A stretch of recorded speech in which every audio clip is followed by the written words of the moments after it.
A 35-year rare blended Scotch whiskey. Let's see what happens. I'm not 100% sure. I don't have experience with Alexander Murray and Company. They've only really been doing this for around 20 years. The guy who runs it is based out of Calabasas, California. But hey, look, I'm open to try new things, and why not? I would like to support the business and see what happens and see if this is something that we can enjoy together.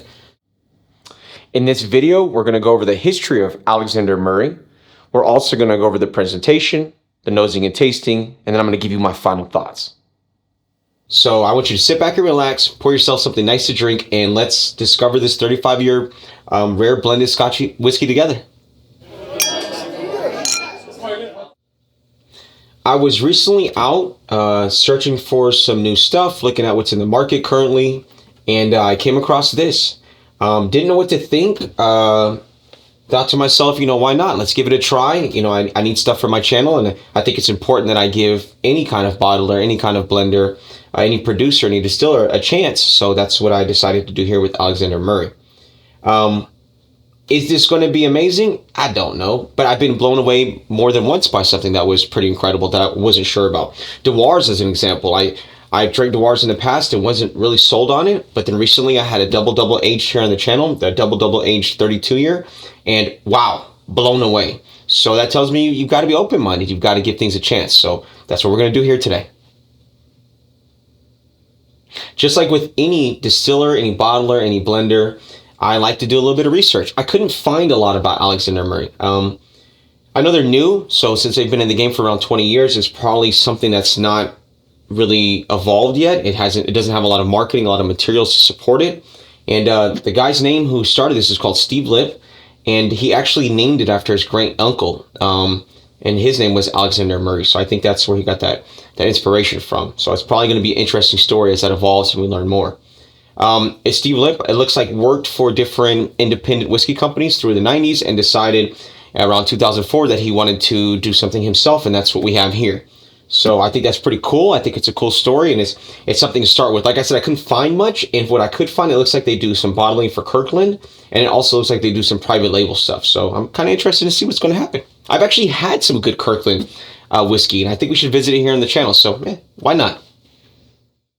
In this animation, you're going to see that the actual facility for Alexander Murray is in Calabasas, California, so Southern California area. That's, I guess, what you would say where the production and headquarters are located, but they actually get all of their whiskey and source all their whiskey from Scotland. So it's, I would say, maybe multi-continent kind of company, which is a little bit unique in this situation. They got their headquarters there in Calabasas, California, but then they're most likely going to source all of their whiskeys for their blends from Scotland. So looking at the bottle, it looks pretty basic, and from what I could see from other versions of Alexander Murray, they look like they all come in similar bottles. I think this is basically their standard presentation. Obviously, I like boxes, I like presentation, but this works. If this is what they do and this is their brand image, then go for it. Why not? I've also noticed that they have something with a black label that looks a little bit more elevated with some gold text, but I don't really know enough about what they offer yet to really speak on that, but I will in the future. We're probably going to have one of those bottles here. On the back, it has some text, and it says, "This luxurious rare blended Scotch is a dram to enjoy slowly and deliberately, in order to explore the vast array and depths of flavor that lie within.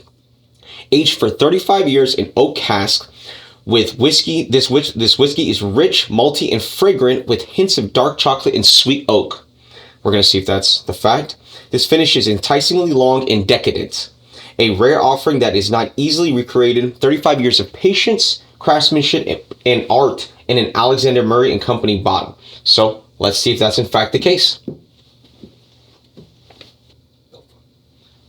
We're going to go ahead and take a look at the color. It's got a very actually nice, almost orange amber. It's kind of light, so I think that's nice looking. In the light, it looks good, but we're going to open it now. We're going to take a look at what's inside of it, and that's how we're going to make our final determination to see how we feel about this. It's got one of those kind of opening seals at the top. Yeah, it's got a foil on it, which is nice. And then it's got a nice wooden cork, so. Oh yeah, sounds pretty good. Very light. Not much to share there. Let's go ahead and let's give it a pour and see what we think.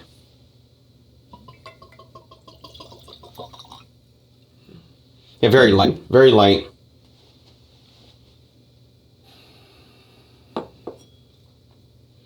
Yeah, I get some oak. Get a little vanilla too, maybe a little caramel. Not bad. But I do get a little bit of acetone. It's a little strong. What is the rating on this? We're looking at 40%, so it shouldn't really come through that strong. Let's see. But it's nice though, it's fragrant. Let's go ahead, let's give it a taste. See what we think on the palate.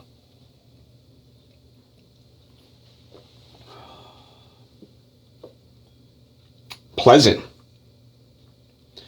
Good finish. It was true. Decadent finish. On the nose, it had less of an expectation of what I was going to actually experience tasting it. So no, I'm happy.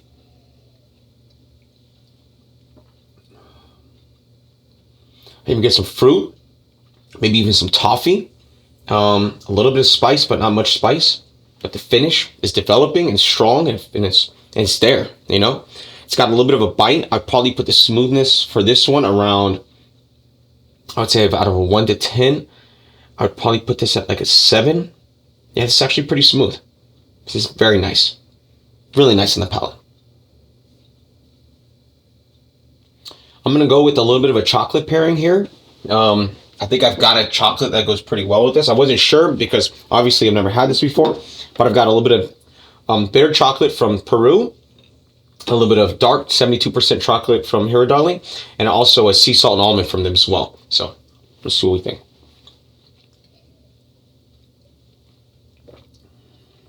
Yeah, the sea salt almond. Wow. Let's see what we think of this dark chocolate with it.